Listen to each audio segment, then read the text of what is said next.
Orange એલર્ટની વચ્ચે છોટાઉદેપુર જિલ્લામાં વરસ્યો ધોધમાર વરસાદ। બોડેલી, નસવાડી, સંખેડા અને ક્વાંટમાં ધોધમાર વરસાદ વરસ્યો। આ ભારે વરસાદથી બોડેલી શહેરમાં જળબંબાકારના દ્રશ્યો જોવા મળ્યા। અલીપુરા, ઢોકલિયા સહિતના વિસ્તારના નીચાણવાળા વિસ્તારોમાં જળભરાવની સ્થિતિ સર્જાઈ। રોડ ઉપર ઘૂંટણસમાં પાણી ભરાઈ ચૂક્યા છે। આ તરફ સાધનાનગર સોસાયટીના કેટલાક મકાનોમાં પણ વરસાદી પાણીએ સામ્રાજ્ય જમાવ્યું।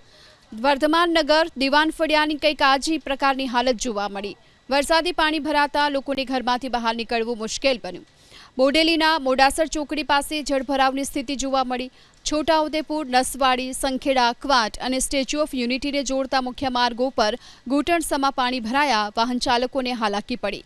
સંખેડાના હાંડોદ ગામે મુસાફરો ભરેલી એક લક્ઝરી બસ વરસાદી પાણીમાં ફસાઈ। ટોકરી કોતરના રોડ ઉપર વરસાદી પાણી ભરાતા બસ ફસાઈ હતી। મુસાફરો અટવાયા।